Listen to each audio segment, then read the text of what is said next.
आप सभी लोगों का फिर से एक बार स्वागत है। आज हम घर की याद पढ़ने वाले हैं, जिसके रचयिता भवानी प्रसाद मिश्र हैं। कविता में सावन के बारे में बोला गया है तथा कवि को अपने घर की याद आ रही है। तो चलिए कवि का परिचय देखते हैं।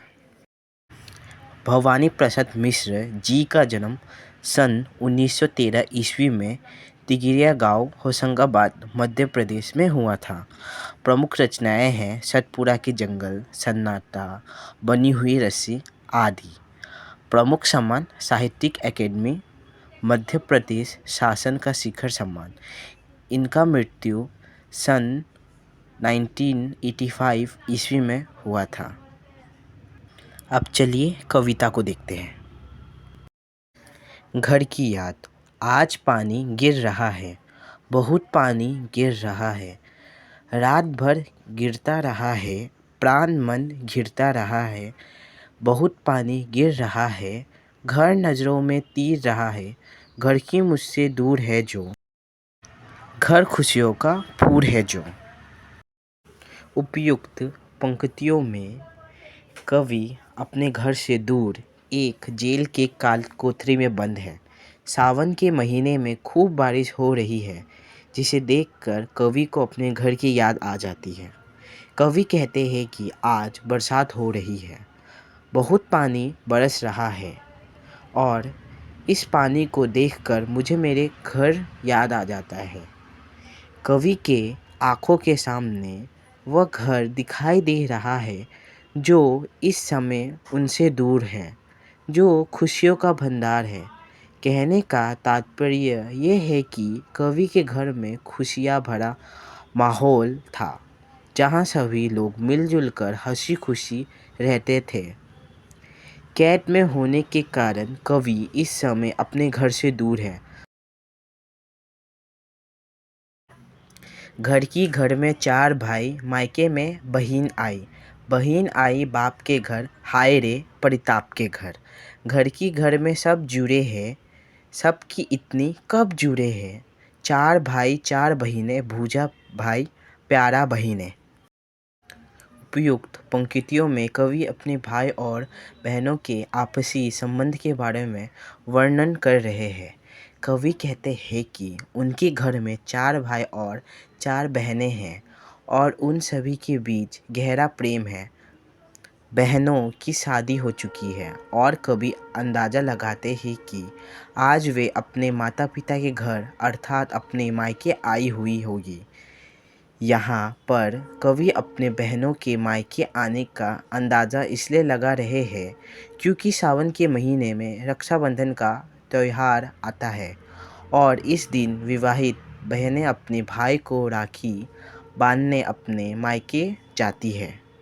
कवि कहते हैं कि लेकिन मायके आकर जब कवि की बहनों को कवि के माता पिता से कवि के बारे में पता चलेगा तो उन्हें अत्यंत दुख पहुँचेगा। परंतु मेरे चारों भाई भुजाओं के समान हैं तथा वो एक भुजा के समान एक दूसरे का सहयोग करेंगे और मेरे जो बहन हैं वे अपनी स्नेह धारा से हम भाइयों पर लुटाती रहेगी। तथा कवि ये कह रही है कि इस दुख भरे माहौल में भी वो एक दूसरे को संभाल ही लेंगे। और माँ बिन पढ़ी मेरी, दुख में वो गड़ी मेरी। माँ की जिनकी गोद में सिर रख लिया तो दुख नहीं फिर। माँ की जिसकी स्नेह धारा का यहाँ तक ही पसारा, उसे लिखना नहीं आता जो कि उसका पत्र पाता। उपयुक्त पंक्तियों में कवि अपनी माँ के बारे में बात करते हुए कहते हैं कि मेरी माँ अनपढ़ है और मेरे जेल में होने की वजह से वह इस वक्त बहुत दुखी होगी। फिर कवि को अपनी माँ की ममता भी याद आने लगती है। वे कहते हैं कि अगर मैं अपनी माँ की गोद में सिर भी रख लूँ तो भी मेरे सारी परेशानी ही समाप्त हो जाती है। कवि कहते हैं कि उनकी माँ को लिखना नहीं आता, इसलिए कवि को उनका कोई भी पत्र हासिल नहीं होता है। पिताजी जिनको बुढ़ापा एक जन भी नहीं व्यापा, जो अभी भी दौड़ जाए, जो अभी भी खिलखिलाए। मौत के आगे ना हिचके, शेर के आगे ना बिचके। बोल में बादल गरजता, काम में झनका लरजता। उपयुक्त पंक्तियों में कवि अपने पिता की शारीरिक विशेषताओं के बारे में बात करते हुए कहते हैं कि भले ही उनके पिता की उम्र हो गई है, मगर अभी भी उनके पिता पर बुढ़ापा का कोई असर नहीं दिखाई देता। अभी भी वो किसी नौजवान की तरह दौड़ सकते हैं, खिलखिलाकर हंस सकते हैं। उन्हें मौत से भी भय नहीं लगता, और अगर उनके सामने शेर भी आ जाए तो वो उसके सामने बिना डरे खड़े रह सकते हैं। अर्थात वे बहुत ही निडर व साहसी व्यक्ति हैं। उनकी वाणी में बादल की गर्जना है, और वो इस उम्र में भी इतनी तेज़ी से काम कर सकते हैं कि आंधी तूफान भी उनको देख शर्मा जाए। आज गीता पाठ करके, दंड 207 करके, खूब मुख दर हिला लेंगे, मुठ उनकी मिला लेकर। जब ही नीचे आए होंगे, नैन जल में छाए होंगे। हाय पानी गिर रहा है, घर नज़र में तीर रहा है। चार भाई चार बहिनें, भूजा भाई प्यारे बहिनें, खेलते या खड़े होंगे, नज़र उनको पड़े होंगे। उपयुक्त पंक्तियों में कवि अपने पिता की दिनचर्या के बारे में बात करते हुए कहते हैं कि हर रोज़ की तरह आज भी उनके पिता गीता का पाठ किया होगा और 207 दंड किया होंगे, अर्थात व्यायाम किया होगा, और फिर मुकद्दर को पकड़कर खूब हिला हिला कर व्यायाम किया होगा। जब वह घर के ऊपरी हिस्से से नीचे आए होंगे तो घर में अपने लाडले पुत्र को ना पाकर उनकी आंखों में आंसू भर जाएंगे। अर्थात उनके पिता ने अपनी रोज का दिनचर्या, पूजा पाठ तथा व्यायाम आदि निपटाने के बाद जब घर में अन्य बच्चों के साथ कवि को नहीं देखा होगा तो वह बहुत रोए होंगे। कवि आगे कहते हैं कि अभी भी वर्षा हो रही है और बरसात हुए पानी को देखकर मुझे घर की याद आ जाती है। उनके चारों भाई और चारों बहनें अपनी घर में पड़े होंगे और शायद इस वक्त वो या तो खेल रहे होंगे या यूं ही खड़े होंगे और पिताजी की नज़रों में पांचवें पुत्र अर्थात कवि को खोज रहे होंगे। पिताजी जिनको बुढ़ापा एक क्षण भी नहीं व्यापा, रो पड़े होंगे बराबर पांचवे का नाम लेकर। तो ये मैंने अभी अभी समझाया था, उसके साथ ही ये ऊपर का 3 लाइन का साथ मैंने अभी भी समझा दिया है। तो आगे चलते हैं नेक्स्ट पेज पे। पांचवा, मैं हूँ अभागा जिसे सोने पर सुहागा। पिताजी कहते रहे हैं, प्यार में बहते रहे हैं। आज उनके स्वर्ण बेटे लगे होंगे उन्हें हटे, क्योंकि मैं उन पर सुहागा बंधा बैठा हूँ मैं अभागा। उपयुक्त पंक्तियों में कवि अपने पिता के बारे में बात करते हुए कहते हैं कि हालांकि मेरे पिताजी अभी भी पूर्ण रूप से स्वस्थ हैं, बुढ़ापा का उन पर कोई भी असर दिखाई नहीं देता है, मगर जब खेलते हुए मेरे भाई बहनों पर उनकी नज़र पड़ती होगी तो वो अपने पांचवें बेटे यानी कवि को उनके बीच ना पाकर दुखी हुए होंगे और उनका नाम लेकर रो पड़े होंगे। कवि कहते हैं कि मैं अपने माता पिता का पांचवा पुत्र हूँ। वैसे तो मेरे पिताजी अपने सभी बेटों को प्रेम करते थे, पर मुझे अपने बेटे की तुलना में श्रेष्ठ मानते थे, इसीलिए वे मुझे बहुत अधिक प्रेम करते हैं। कहने का ये तात्पर्य है कि कवि के पिताजी अपने पांचों बेटे को एक प्रकार ही प्रेम करते हैं, पर तुलना में कवि को वे ज़्यादा प्रेम करते हैं। लेकिन आज कवि को अपने भाई बहनों के बीच ना देखकर उसके माता पिता बहुत दुखी होंगे, जिस कारण उनके माता पिता को कष्ट पहुंच रहा होगा और माँ ने कहा होगा, दुख कितना बहा होगा, आँख में किस लिए पानी, वहाँ अच्छा है भवानी। वह तुम्हारे मन समझकर और अपनापन समझकर गया है, सो ठीक ही है, ये तुम्हारी लिखी है पाँव जो पीछे हटाता, कोख को मेरी लजाता, इस तरह होने न कच्चे, रो पड़े और बच्चे। उपयुक्त पंक्ति में कवि कहता है कि पिताजी को दुखी देखकर माँ अपने मन की दुख को छुपाकर पिताजी को समझाते हुए कहती है कि क्यों रो रहे हो, क्यों दुखी हो, हमारा बेटा भवानी वहाँ अच्छे से होगा, यानी सुखल होगा। माँ पिताजी को समझाते हुए कहती है कि आपके मन की बात को समझकर और आपके दिखाए मार्ग पे ही तो चल रहा है वह देश सेवा करते हुए ही तो जेल में गया है। कहने का तात्पर्य यह है कि देशभक्ति का रास्ता पिता ने अपने पुत्र को देखकर ही लिया है और बेटा आज उसी रास्ता पर चल रहा है। अगर वो ऐसा नहीं करता और देश सेवा में पीछे हट जाता तो आज मेरी कोख लज्जित हो जाती, मुझे शर्मिंदगी का सामना करना पड़ता। लेकिन वो अपने देश की आज़ादी के खातिर जेल गया है और मुझे इस बात पर गर्व है। कवि आगे कह रहा है कि मेरी माँ मेरे पिताजी को समझा रही होगी कि इतना दुखी मत हो, ये देश सेवा करना ही हमारा सर्वप्रथम अधिकार है और इससे मुझे गर्व है अपने बेटे पर। वो कह रही है कि आप इतना दुखी मत हो, हमें तो इस बात पे गर्व होना चाहिए।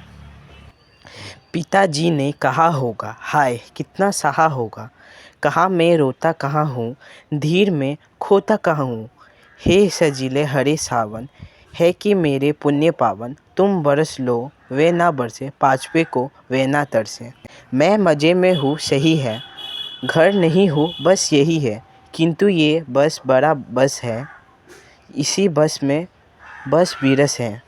किंतु उनसे ये ना कहना, उन्हें देते धीर न रहना, कहना कि लिख रहा हूँ, उन्हें कहना पढ़ रहा हूँ, काम करता हूँ कि कहना, नाम करता हूँ कि कहना, चाहते हैं लोग कहना, मत करो कुछ शौक कहना। और कहना मस्त हूँ मैं, काटने में व्यस्त हूँ मैं, भजन स्तर शेर मेरा और भोजन ढेर मेरा, कूदता हूँ खेलता हूँ दुख डट कर झेलता हूँ। और कहना मस्त हूँ मैं, ये ना कहना अस्त हूँ मैं। उपयुक्त पंक्तियों में कवि ने सावन को संबोधित करते हुए कहा है कि हे सुंदर आकर्षित व सबको खुशियाँ प्रदान करने वाले सावन, तुम्हें जितना बरसना है तुम बरसो, लेकिन मेरे पिताजी की आँखों में मत बरसने देना और इस बात का भी ध्यान रखना कि वे अपने पांचवें पुत्र को याद ना करें। कवि सावन से कहते हैं कि तुम जाकर मेरा ये संदेश मेरे पिताजी को दे देना कि मैं यहाँ पर बहुत मज़े में हूँ और बहुत खुश भी हूँ। बस इतना ही है कि मेरे घर पर नहीं हूँ, यानी मुझे यहाँ पर किसी प्रकार का कोई कष्ट नहीं है। लेकिन इसके बाद कवि स्वयं से कहते हैं कि मैंने उन्हें कह तो दिया कि मैं घर पर नहीं हूँ, बस यही एक दुख है, परंतु अपने माता पिता व घर से दूर होकर जीना कितना कठिन है, ये केवल मैं ही जानता हूँ। अपनों से दूर रहना बहुत मुश्किल है। कवि अपने भावनाओं पर संयम रखते हुए कहते हैं कि हे सावन, तुम उन्हें ये सब मत कहना कि मैं दुखी हूँ, मैं अकेला हूँ। तुम उन्हें ये कहना कि मैं यहाँ लिखता हूँ, पढ़ता हूँ, खूब काम करता हूँ और ये देश सेवा करने अपना नाम रोशन कर रहा हूँ। कवि आगे कहते हैं कि मेरे माता पिता से कहना कि जेल के सभी लोग मुझे चाहते हैं और मुझे यहाँ कोई कष्ट नहीं करने देते, इसलिए वो दुखी ना हो। कवि कहते हैं कि सावन, तुम मेरे माता पिता से जाकर कहना कि मैं यहाँ मस्त हूँ, मैं यहाँ खूब खाता पीता हूँ, मैं यहाँ पर खूब खेलता कूदता हूँ, हर विपरीत परिस्थिति का सामना करके आराम से रहता हूँ और मस्त रहता हूँ, अर्थात मैं पूर्ण रूप से स्वस्थ हूँ। कवि सावन से कहते हैं कि उन्हें ये बिल्कुल भी नहीं बताना है कि यहाँ पर मैं दुखी हूँ, निराश हूँ, उदास हूँ, नहीं तो वो भी दुखी हो जाएंगे। हाय रे, ऐसा ना कहना है कि जो वैसा ना कहना, कहना देना जागता हूँ, आदमी में भागता हूँ, कहना देना मौन हूँ मैं, खुद ना समझूँ कौन हूँ मैं, देखना कुछ बकना देना, उन्हें कोई शक ना देना। हे सजीले हरे सावन, है कि मेरे पुण्य पावन, तुम बरस लो वे ना बरसे, पाँचवों को वे ना तरसे। उपयुक्त पंक्तियों में कवि सावन से कहता है कि मेरी मन स्थिति व मेरे दुखों के बारे में तुम मेरे माता पिता को गलती से भी कुछ मत बोल देना। तुम उनको ये मत बोलना कि मैं रात भर जागता हूँ, यानी मैं रात को सो नहीं पाता, आदमियों को देख घबरा जाता हूँ, मैं मौन रहने लगा हूँ, यानी अब मुझे किसी से भी बात करना अच्छा नहीं लगता और मुझे खुद नहीं पता कि मैं कौन हूँ। हे मेरे सजीले सावन, तुम मेरे पिताजी के आगे कुछ भी ऐसा उल्टा सीधा मत बोल देना जिससे उनको शक हो जाए कि कहीं उनका बेटा किसी दुख या तकलीफ में तो नहीं है। और अंत में कवि ने सावन को संबोधित करते हुए कहा है कि हे सुंदर, आकर्षित व खुशियाँ प्रदान करने वाले सावन, तुम्हें जितना बरसना है बरस लो, तुम बरस लो, लेकिन अपने पांचवें पुत्र को याद करके मेरे माता पिता की आंखों को मत बरसने देना। यही कवि कह रहे हैं घर की याद करते हुए। आई होप आप सभी लोगों को ये वीडियो पसंद आया होगा। मैंने बहुत मेहनत किया है। आई होप आप लोगों को समझ में आया होगा। एक लाइक करना ना भूलें, सब्सक्राइब करना ना भूलें। लाइक करें, सब्सक्राइब करें और शेयर करें। All the best for your exam.